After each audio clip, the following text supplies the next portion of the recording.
Marconi engineers have spent 8 years renovating ancient Marconi television cameras and associated equipment to full working order.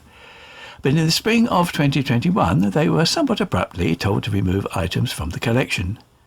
They were also instructed not to turn any of the equipment on, and indeed not even to touch it. Welcome to Marconi Studios at Sandford Mill. My name is Martin Clark. I am an ex-Marconi guy. That particular one is a Mark II. This was used for the coronation broadcast from Westminster Abbey. One of the main rules were that there were to be no close-ups of the Queen. The Queen had been crowned, she came down, got closer and closer, and Peter Dimmock looked at Ben, the guy who's going to have to press the censor button, and they both looked at each other and basically said, "That's not a close-up, is it?" And she came closer and closer, and the close-ups that you saw on television and were shown around the world are now there and part of history. Brian Izzard, chairman of the Marconi Veterans Association, and Phil Rhodes, a freelance technical journalist, went to the studios of the Chelmsford community radio station, where they spoke to Oliver Rogers. It's Chelmsford Chatting. My name's Oliver Rogers.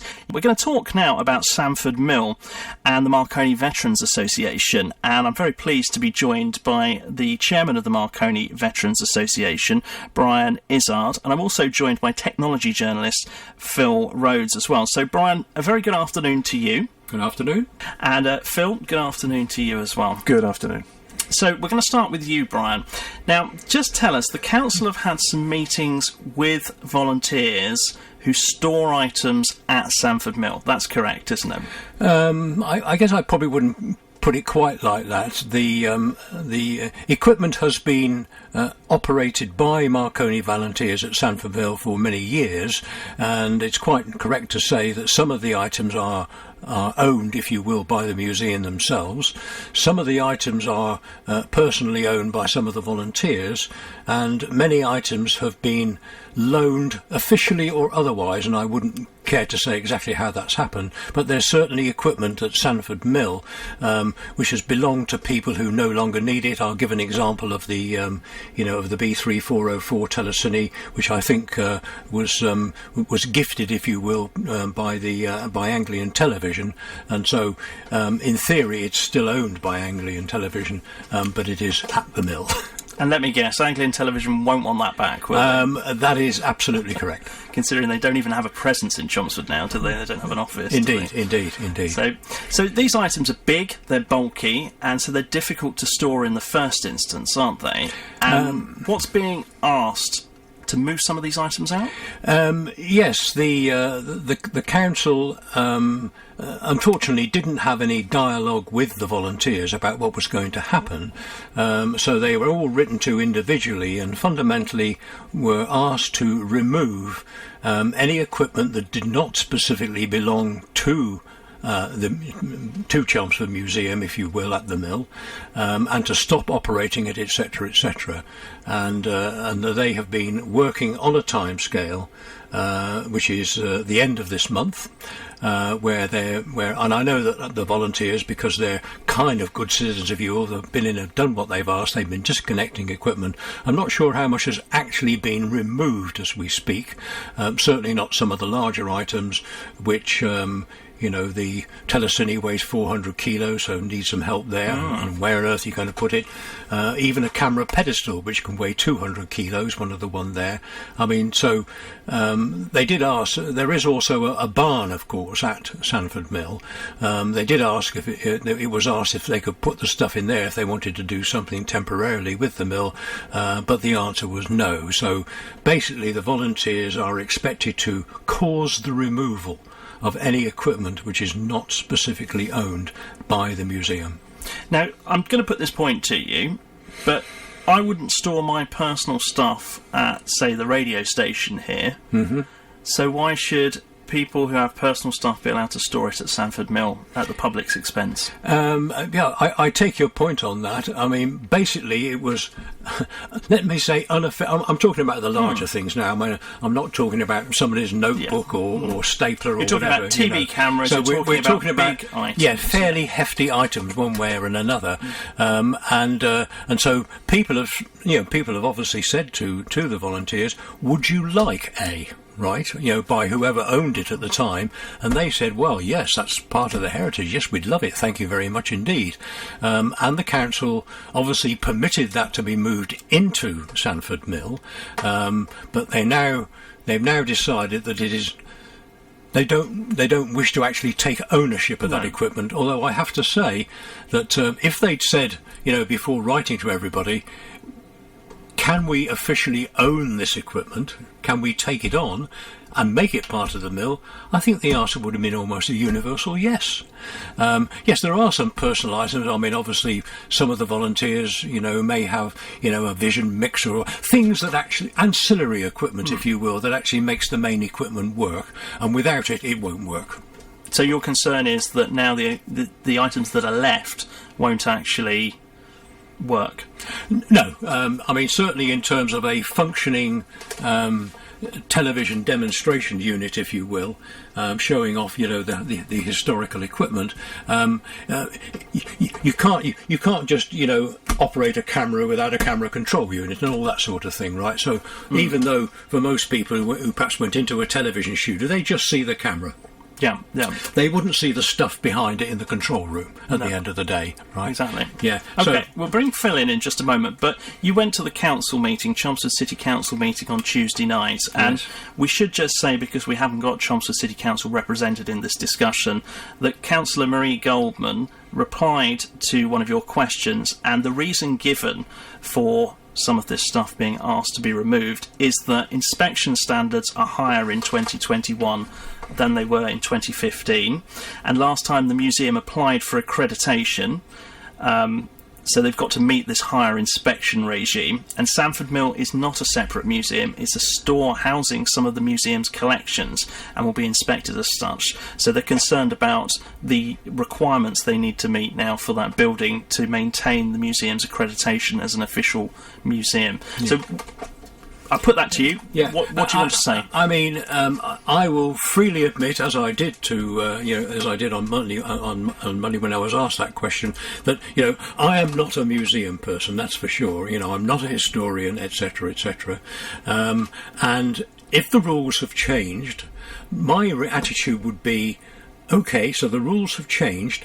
How can I maintain this facility and still meet the rules? Now, the answer to that can't be it's impossible. I mean, I'll give some examples. I mean, there seemed to be some concern about maintaining the equipment. It kind of meant that it was no longer a kind of an archive item, no longer had any, curational value, if you will. And I don't see that. I mean, there is the Epping Ongar Railway, which I've travelled on. I assume somebody maintains it. Right? Yeah. They will. Indeed. And there is there's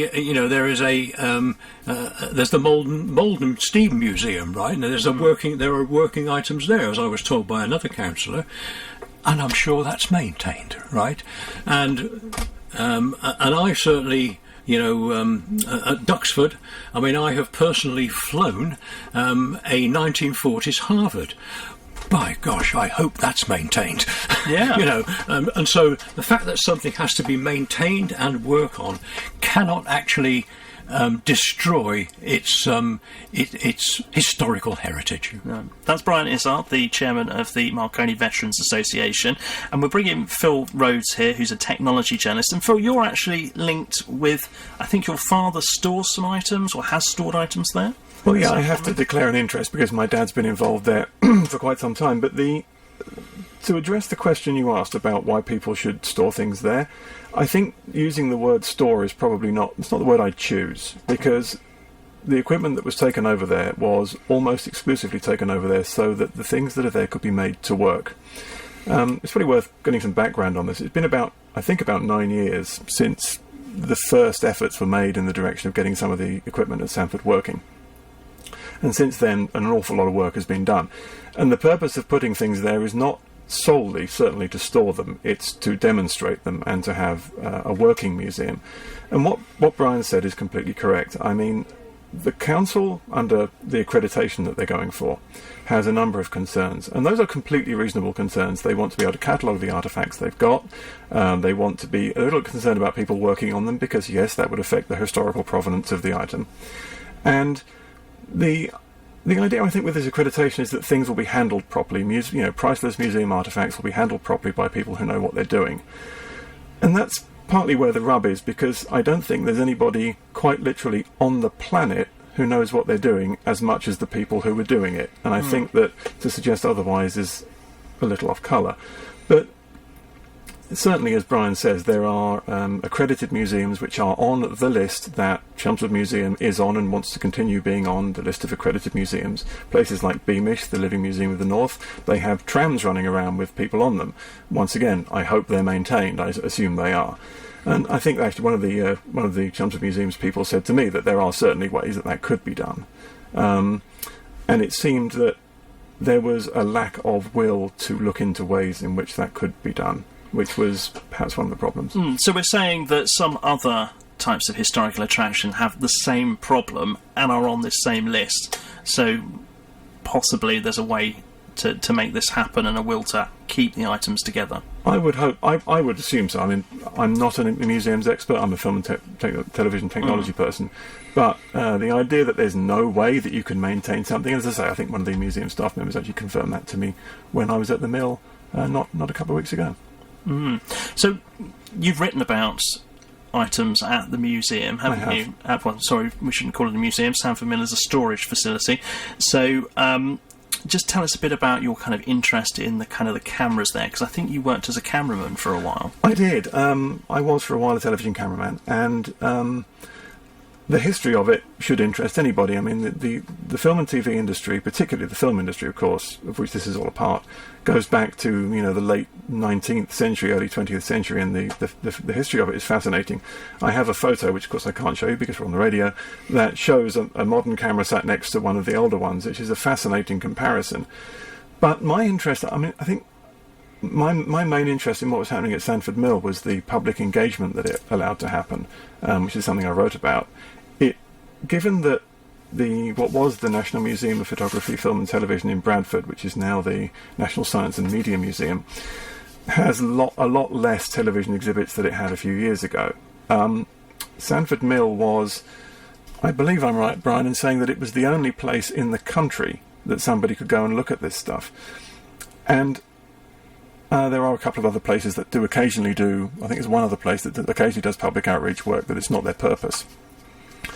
So, given the importance of the Marconi legacy to Chelmsford and to the UK as a whole, I mean, some of this stuff is of certainly national, if not international, importance. And it seems a great shame that there's no way to make that collection continue to be, working and visible to people. Especially as next year we're entering the 100th anniversary year of that famous broadcast from that hut in Writtle that Peter Eckersley led. That hut is in the Sandford Mill exactly, Museum. Yes. It seems like there isn't, because Sandford Mill's only open on high days and holidays and special occasions anyway, isn't That's correct, it? yes. And special demonstrations. So it does seem that really important piece of heritage to me, as someone sort of looking outside into this argument, isn't that readily accessible to the public in Chelmsford. Would you agree, Brian? Because it was only, as you say, on high days and holidays, I mean, that is generally speaking true. But of course, it doesn't have to be like that. I mean, clearly the amount of effort which the volunteers can put into it is by definition limited, which they're able to actually do that. So it's probably not going to be a kind of... There's probably not the staff there to make it a kind of daily activity, if I may put it that way. But I'm sure most of the people who work on it there, the more often it could be open, the happier they would be, because they see it as passing on, their knowledge to a new generation. Indeed, a couple of years ago, I took my own grandchildren to Sandford Mill, and the fact that there was something there they could get involved in actually turn a knob on a television camera, actually see what happens when you turn that knob, as it were. I mean, this made it so interesting for them. And of course there were other volunteering things going on as well. There was a nature trail, so they could do this here in the museum, look at all the other things, right? And including the hut, as you say, and there's a lot of Marconi Marine radio hut there, facility there as well. But they actually then went out into the countryside and were actually looking for insects and what was going on out there. And again, it was all part of that great day out for them at the end of the day. And the fact that I was actually able to obtain a recording of what happened at the mill on the cameras for my grandchildren was even better. So now it's part of their archive at home.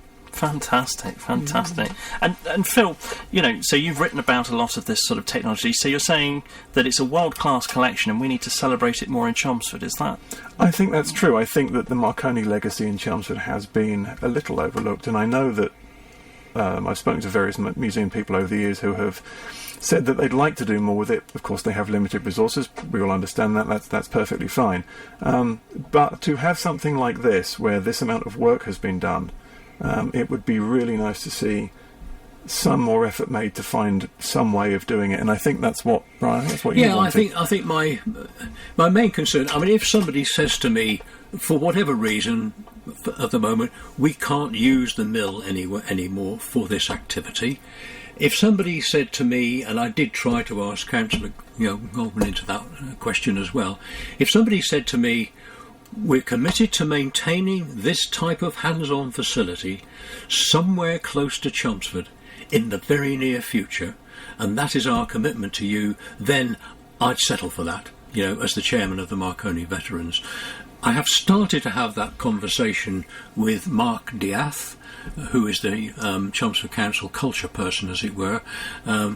He hasn't managed to follow through on that with me yet, but again, if that dialogue could happen, I mean, in a sense, I'm looking to see that there is a future for this equipment, and not. It was my great fear, as I said in the council, my great fear is once it leaves Sandford Mill, wherever it goes to, and some people may have space at the bottom of their garden to store some of it, I don't know, right, but I fear is once it leaves, there is absolutely no incentive to retrieve it for a future facility. So I suppose some people might ask, why is it important to save a huge tele-city machine when all of that can be done on a computer nowadays? Why do we need to keep old technology? Well, I suppose it's if you believe in the heritage, I mean, where it came from and all the rest of it. I mean, it's quite true to say that telecine is a huge machine, but it was a first, right? It was the first. The technologists wouldn't agree to my I call it a film to tape machine, right? In other words, it turned 16 35mm film footage into a videotape, a professional videotape at the end of there. And I understand some of those are still actually operating around the world at this time, so But the origins of that sort of thing, I mean, it's like almost the origins of anything. I mean, I think when I was driving here, there was a vehicle passed me, a low loader, and I could see underneath it, I could see it was some sort of vintage car. I have no idea what vintage car it was because I couldn't see, and I thought, I don't know where that's going, but it's going somewhere because people love looking at vintage cars, right? And it undoubtedly could well be being part of some museum collection somewhere, but it's being made available to the public to look at and hopefully to inspire people going forward. That's a good point. And Phil, I mean, we always have breakdowns in new modern technology, don't we? And we have to revert to older technology to bail us out. Well, I think there's something to be said about, and there's perhaps an issue in curating technology in museums in general, because if you take a piece of modern technology, let's say a cell phone is a good example. If your cell phone is switched off, it's a giant gambling chip. I mean, it's a chunk of plastic, it does nothing. And as more and more high technology finds its way into museum collections, there is going to be a bigger and bigger need for it to work. I mean, of course, we can't possibly expect every piece of old technology that's ever been made to be maintained in working order. But where we can, if it's not working, it's just a pile of metal and plastic. It does nothing. And much of the ingenuity that went into creating it is lost. And something that's worth being really clear, I mean, some of the people who are involved in this stuff, I mean, I know one of the people who was a volunteer on this project, it worked on thermal imaging cameras for fighter jets. I mean, these are experienced, capable people, and that sort of thinking is embodied in the things they made. And if the things they made aren't working, that is lost. It's just an object. And I think that certainly from a preserving the history of development, it's certainly worth doing from that perspective, but much more so, to be honest with you, from the perspective of public engagement, as Brian was saying, with his family. Yeah. And sorry, Brian, you were going to say? No. Well, I mean, that's fascinating, isn't it, Phil? And so you would join in the call that Brian's making there for much more kind of engagement on this and keeping the working exhibits at Sandford Mill. Well, is there anywhere else they could go? Well, I don't know whether, as I say, I'm flexible on where, right? You know, if there is another facility that for the council works better, then I'm quite happy to say, do you know, I'll go with that. Yes, it's 2 miles away or whatever it might be. So there could be a farmer listening to this who might then phone you and, and say, I've got some barns or something. Yes, absolutely, something like that. So you know, I'm not sitting here saying it's Sandford Mill or nothing, because obviously that's not true. You know, it could be set up somewhere else. I hope it is set up somewhere else in the near future before this equipment is lost to the nation, if I may put it that way, which just sounds it's not worth thinking about the fact that, you know, this technology is no longer around in any way, shape or form, you know. I mean, again, I can still go to Duxford, I can climb on Concorde. Right there, okay. I mean, okay, it was a development model, so there weren't any seats for me to sit down. But I was fortunate for Marconi to actually do a day trip to New York on Concorde, you know, sometime in the late 70s or thereabouts, right? Which was quite an interesting event there for me. And in those days, I was even allowed to stay on the flight deck while it landed back at Heathrow. Wouldn't be allowed today, of course, but you know, I was a private pilot and they allowed me to actually stay up there. Wow. And actually getting involved in that technology, I mean, much better than sitting at the back. Yeah, definitely. Absolutely, yes. Yeah. My name's Oliver Rogers and my guests in the studio this lunchtime are Brian Izzard, the chairman of the Marconi Veterans Association, and Phil Rhodes, who's a technology journalist. And they've both got an interest in Sandford Mill, where lots of electronic items connected to the Marconi heritage are stored. And there's been a recent situation that's been developing between Chelmsford City Council and the volunteers there, where the council have asked for the removal of some items to be taken to other locations to help with the accreditation of the main museum.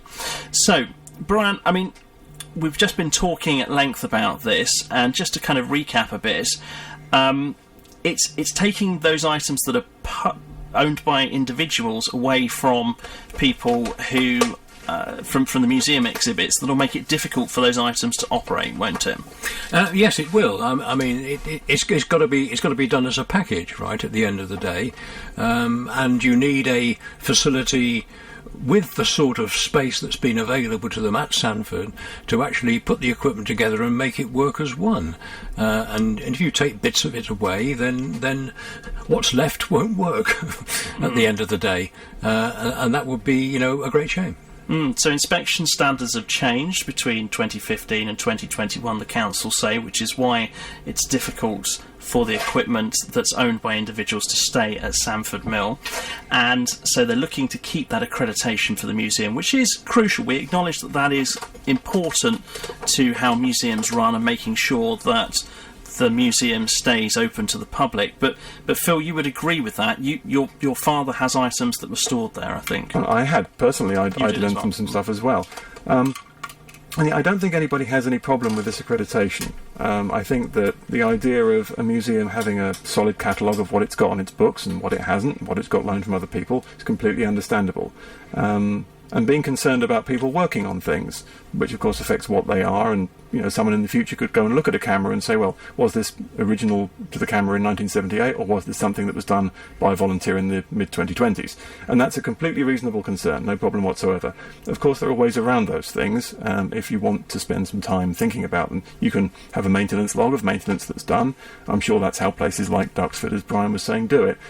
And, if they wanted to catalogue the artefacts, they can do that without pulling everything out. I mean, I think that something else might be going on, and I don't know what. Yeah, no. I think if as kind of half said, if a year ago they'd said to them, "Look, we're coming up for accreditation next year. There's a lot of equipment here which isn't quote officially on our books, right? It needs to be on our books. What we can do, are you, if it's your own individual, if it's you as an individual, if it's your personal equipment, are you prepared to donate it to the museum permanently?" And ditto, where we know it came from other organisations, to go to them and say, "Do you want your telecine back?" Answer no. Are you prepared to formally donate it to the museum? I think the answer would have been yes. And we should say the council have stated publicly that it's not about development on the site either. They have, yes. They did put out a tweet earlier this week that said about that, but I think that tweet has since been taken down. So that's not an issue as such here at the moment as we sit here and talk in the studio. So, Brian, you retired from the Marconi... No, you didn't retire from the Marconi Company in 1987. You left the Marconi Company in 1987. I left Marconi in 1987. I joined in 1960. I joke. I failed my assessment. But there you go. Why do you joke about that? Explain that to us. Well, of course, quite often people used to join a company and then you were on a kind of 12-month, 12-month assessment, as it were, and sometimes you didn't make it and you left. So that happened to me after 27 years. Didn't quite make it. No, I left. I left voluntarily, and and went to work for, in fact, another company in Essex, Standard Telephones and Cables, STC as it was then, and I stayed with them and an Autel Corporation until I did actually retire in 2001. And Phil, I think you go to a number of the kind of conventions for television equipment that Brian went to back in the 70s and things. Yeah, a lot of this stuff is still going on, and one of the things about the film industry, probably more the sort of feature films and high-end TV shows more than the sort of broadcast stuff, but there is a very great sense of shared history with this stuff. One of the interesting things that I see when I go to the National Association of Broadcasters convention in Las Vegas, which is actually happening in this year at the end of September, would normally happen in April, but pandemics mess things up. I often see a group of people called the Museum of Broadcast Technology who are based in Woonsocket, Rhode Island, and they are very much an equivalent to what was being done at Sandford Mill, what was the rather larger scale and a slightly different historical period, but the sense of shared history is huge, and the fact that we've discovered that we've been to the same shows, 40 years apart, is kind of entertaining. Because you see it come up on the news and things like that, the technology shows you referred there in Las Vegas and things. I think the BBC's Rory Ketland-Jones goes quite a lot to those type of shows and things and covers them, and that's where all the kind of the new technology, the whizzy sort of things. Yeah. Well, the thing early adopters get to test out, don't they? There's a lot of shows in Vegas. There's one every couple of weeks. As soon as they can clear one out, another one goes in. The one I normally go to deals with film and TV equipment, and it's. One of the things about Marconi is that there was a time when they exhibited at that show, and the end of Marconi in Chelmsford is beset by a lot of politics and a lot of complexity, but it fundamentally comes down to two things, if this is of interest. The first thing was that they decided to stop making broadcast equipment, and they've decided to go into defence equipment right at the end of the Cold War, so that turned out to be a slightly questionable decision. And then what you might call the industrial politics of the 80s, with regard to how we treated big companies, sometimes became a bit of a factor as well. So it's a shame these days to realise that what could have been perhaps not a Sony but one of the other manufacturers exhibiting at these shows could probably still have been happening if they played it right. And I think that's one of the things that people in Chelmsford regret, people who know about the Marconi legacy regret, that it was possibly slightly given away. Brian, I don't know if you'd agree. Yeah, no, I think it's true. There was a decision to move out of it, and because obviously the powers that be foresaw that our direction ought to be in a different place, where perhaps more money was being spent by governments rather than, let's say, private organisations. Because you were working on the television side of things, weren't you? After my apprenticeship, I was almost exclusively working I was pretty much exclusively in broadcasting, mainly as it happens on transmission equipment, transmitters, right? That's why I asked you earlier, what was the power of your transmitter here? Well, we need someone like you. So, we've had some trouble with our transmitter, so I think I'm going to keep your number handy and pass it on. So I work mainly on transmitter equipment, but I dabbled in all sorts of things. And latterly with Marconi, I actually ran what was called Central Division, Central Services Division, which was kind of spares and all sorts of things like that, to obviously support all of the other divisions. And very much working in New Street in Chelmsford? A lot of the time. Well, always, indeed. I mean, I did have 18 months in the States, right, while I was working for Marconi. But other than that, it was indeed all in Chelmsford, either at New Street or at Westway. Lovely, excellent, yes. And Phil, I mean, do you think that kind of sense of heritage is really important to keep that alive here in Chelmsford? Well, I mean, it says on the signboards at the edge of town, "Welcome to Chelmsford, home of radio," and unless you happen to go on Wikipedia, if you were one of the people who moved into one of the new housing developments around the edge of town, you might have no idea what that really means. I think that has not been particularly well handled for some decades. Now, I'm sure that the museum people would love to do spectacular exhibitions and all kinds of interactive things. That would be wonderful. And in fact, I have spoken to some of the museum people in the past about doing that because I had an interest in it. And nothing ever came of it. And that is something I think that people who know the Marconi history regret quite a bit, which is, there is a statue of Marconi which is hidden away on a public square where nobody ever goes at the bottom of Fairfield Road.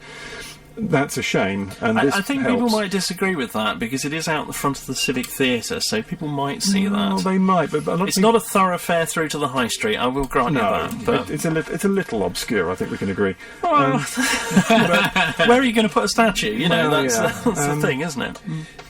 I mean, there's a lot to talk about with regard to history. I mean, this stuff was used to televise the coronation of the Queen. I mean, some of the stuff they have over at Sandford was, what have been the Mark II, Mark III cameras were used to shoot all of the sort of 1950s and 1960s classic sort of, black and white TV stuff. Some of which has become quite popular because people like this retro stuff these days. There's a kind of push for that. And as I say, demonstrate. I mean, some of that was so old it was difficult to get working, I think. But the idea that heritage is there is something that I think people who work. If you go and work for the BBC, you are aware that this goes back to the early 20th century. Well, I was going to ask that. Should the BBC do something here to maybe preserve this? I have to be careful what I say here.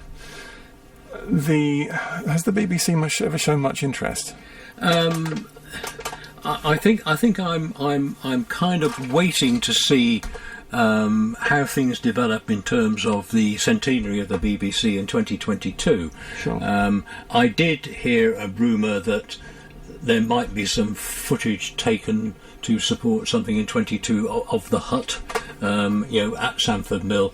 But other than that, I must confess that I personally am not aware of what's going on vis-à-vis the BBC. I think with any of these organisations, they'd probably say there's financial pressures on them at the moment, particularly coming out of the COVID pandemic situation. So is it just a fact of nature then? I mean, this is an open question to both of you, that perhaps history is going to bite the dust here.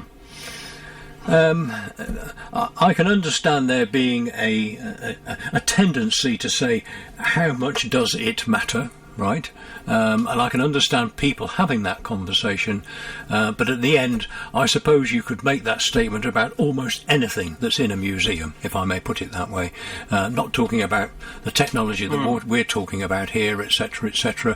I mean, interestingly, what did we see downstairs in your thing that said this is what chips are made of? I can't remember. Yeah, there's a display in the atrium, the entryway of this very building, that shows a whole bunch of crystals and minerals and things dug out of the ground, some of which we were able to talk about in the context of their having been relevant to bits of optical equipment that were used in film and TV cameras. Now that's very specific, very nerdy stuff, but that shows you how all this stuff is interlinked.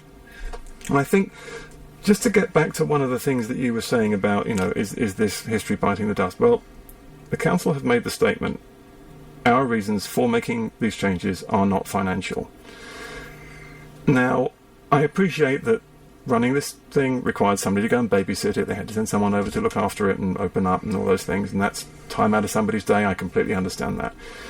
I think that if you were to look at what they were getting back in terms of the amount of expertise, and running an interactive exhibit like that would be seen as an expensive thing to do. If you had to buy that expertise, it would be hopelessly expensive. And I think to somehow find a way that that's a problem is something I'd like to talk to them about. I think that it's a shame if you've managed to find a way to problematise that. Yes, I mean, if you're the council and you want to maintain something, and somebody says, "Okay, you, the council, may not have staff who have the particular technical expertise to do this, but guess what? We have a bunch of volunteers who, at no direct cost to you, are actually prepared to do this for you, and they're the people who actually helped design it." I mean, what better offer could you get? Quite. Well, I think that's a great place to leave it there. Thank you very much. That was Brian Izzard, the chairman of the Marconi Veterans Association, and Phil Rose, a technology journalist as well. But great to have you both in the studio.